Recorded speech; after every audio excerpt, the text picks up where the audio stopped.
Car manufacturers over the years are just assuming that all drivers are incompetent drivers, and they've got a whole host of mitigations in place to protect your car and your engine particularly from stupid, the things that people used to do all the time to cars.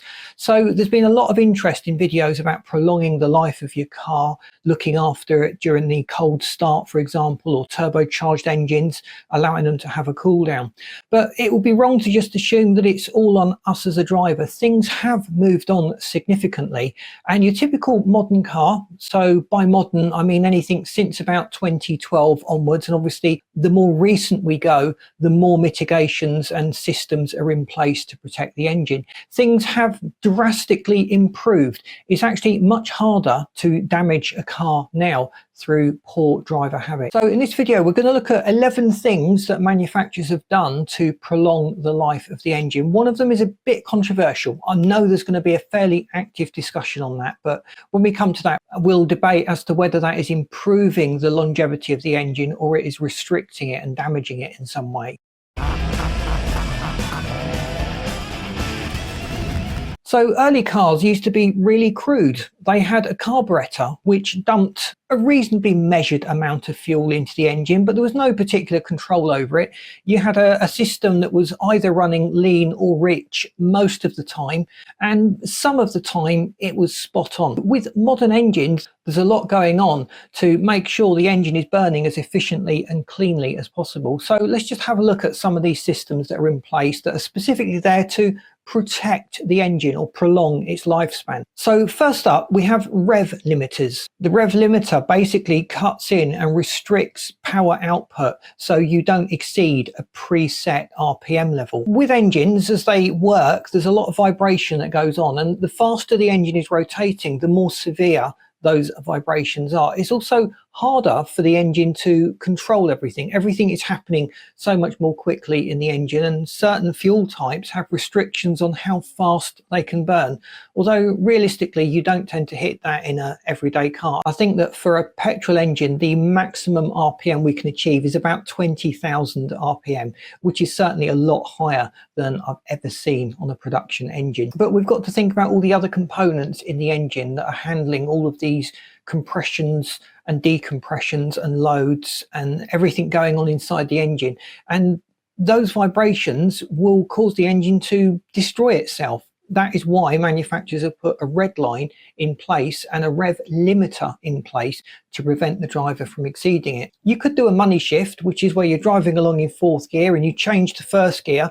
That will in most cases beat the rev limiter, so you'll exceed that, but also in most cases you'll completely destroy your engine. That is why they call it a money shift. Don't do that, not even out of curiosity. So the second thing we're going to look at is power restriction in lower gears. Rather than output a set amount of power for the RPM point in your everyday drive, manufacturers are looking at the gearbox and the gearing, and particularly on automatic transmissions you'll often find that torque output is limited in lower gears. That prevents wheel spin, and it can also prevent overloading the transmission and causing damage within the transmission. Most competent drivers understand that when you cold start an engine there's more wear going on. They also know that there's a need to allow the engine to rise a little in temperature before you start using the higher RPM levels. But manufacturers on many modern cars now have incorporated that system already into the car, so it's hard to exceed a lower threshold that they set while the car is still in its warm-up.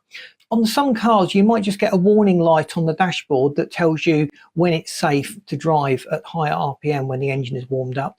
Some of the older cars, it was just a question of looking at the gauge on the dashboard to determine roughly how the water temperature was, and if that was up to temperature, you could drive the car a bit harder. But a lot of modern cars will really complain, and you'll just hit a much lower rev limit until the engine gets up to temperature. Let me know in the comments if you've got one of these engines that severely restricts the RPM range you can use until the engine is warmed up. I just like to build a picture as to which manufacturers and which models have this feature. From my experience, it tends to be the performance models.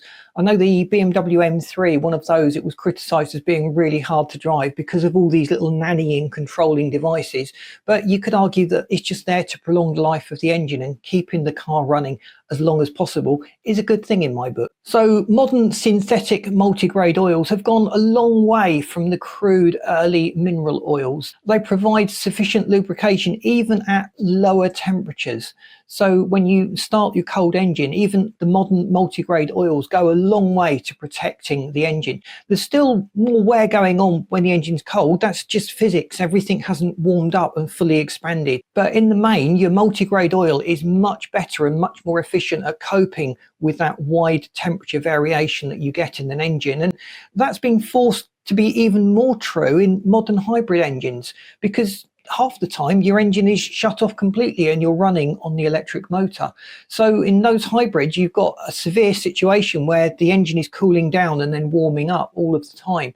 And the oil that has been chosen is a lot thinner than the oils that we used to use in more conventionally powered cars without the hybrid system. So coolant formulations is not just a matter of putting water into the engine. The formulations of coolant actually add a lot of properties to the water. They actually improve the thermal transfer, so the coolant in the car is more efficient at moving the heat away from the block and dispelling it in the radiator. There's a number of other formulations that are just there to protect the engine block itself from corrosion. And with manufacturers' developments, they're using a lot more exotic metal formulations inside engines, even coating cylinder walls and other components in the engine with different grades of metal or different surface treatments to prolong the life, to reduce friction, or to aid thermal heat transfer. So then we come to the knock sensor. So this detects a knock event. That's just an abnormal event that goes on during the combustion cycle. So if part of the fuel ignites prematurely, too late, or there's something weird going on in the combustion cycle, it will detect that. It listens out for these symptoms of an incorrect combustion event, and it mitigates that. It will adjust the timing, it'll adjust the fueling, it'll do whatever it can to reduce the risk of knock. And knock can cause severe damage to an engine. So thankfully, with most modern engines and modern systems, that's become a worry of the past. We could talk about low speed pre-ignition and some of the other exotic problems that we have on modern turbocharged engines, but in the main, the knock sensor does a great job at protecting the engine from knock. And that's likely to be an issue if idiot driver comes along and puts the wrong fuel in. So if it's recommended to use a high octane fuel and they put a low octane fuel, the engine's going to really struggle to burn cleanly, and you're going to have a lot more of these knock events going on. I don't know if you've noticed, but when you look over an engine, there are a lot more pipes, a lot more switches and relays that control the flow of coolant around. And some of these coolant circuits are extremely complex. They no longer just rely on a mechanical water pump. So those mechanical water pumps would spin faster as the engine span faster, and they would slow up as the engine slowed up.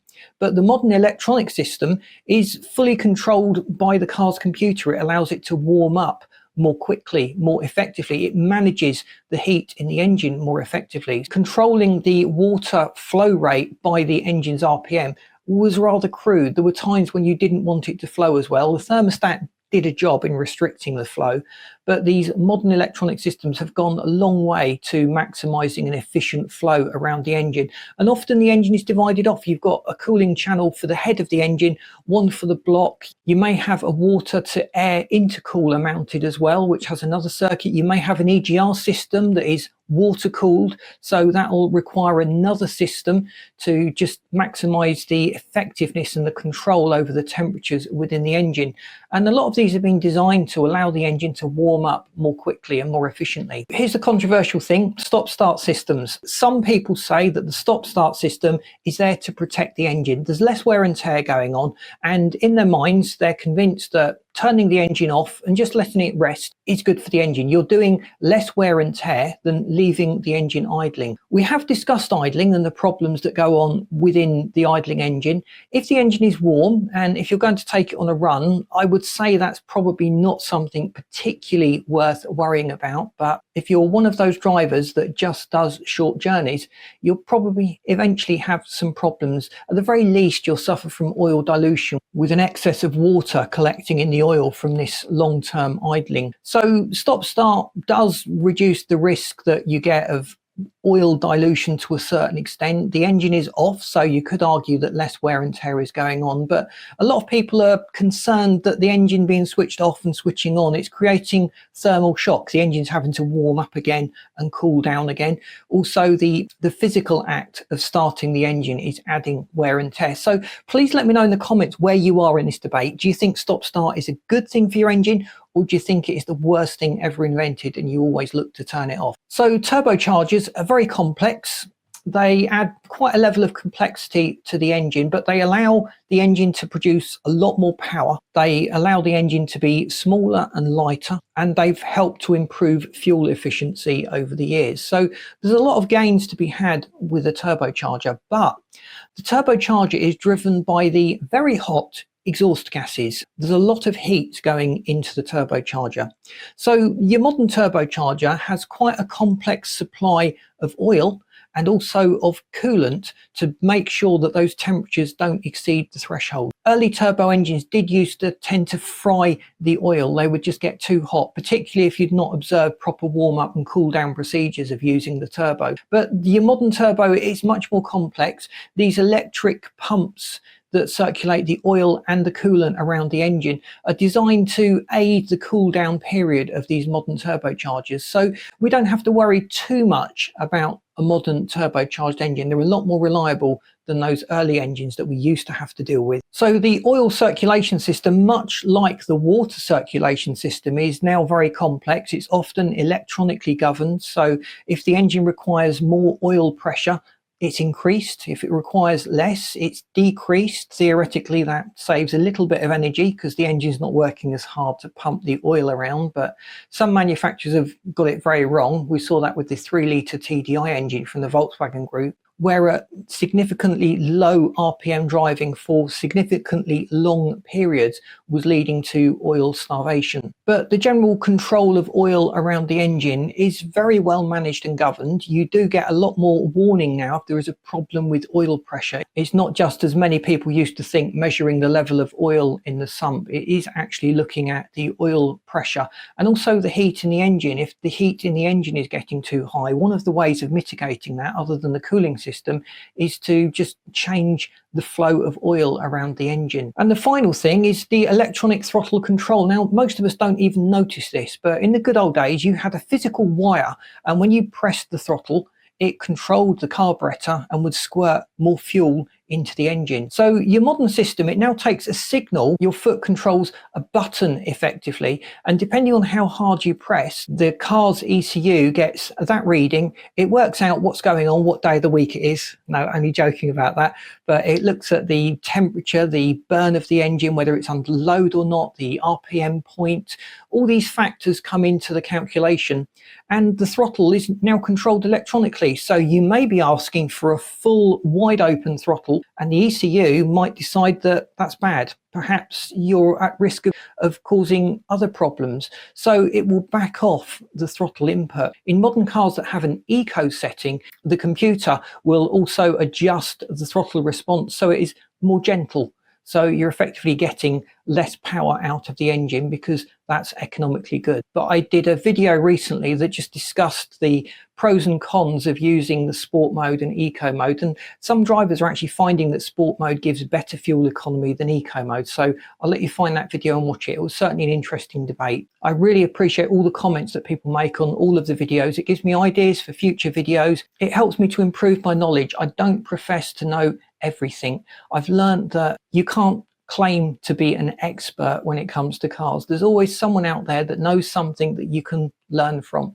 So I really appreciate you sharing your experience with all of us as a community. These videos are very much just put out to share the knowledge, to encourage debates, and to encourage people to just experiment with their cars and to dispel a few of the myths that have been established over the years when it comes to car ownership. So thanks for watching. Please boop the like button. That really does help us to get out there, as does subscribing. We'd hate you to miss out on all the great content that we've got lined up. And I've lined this video up and this playlist that you should find really interesting. Thanks for watching.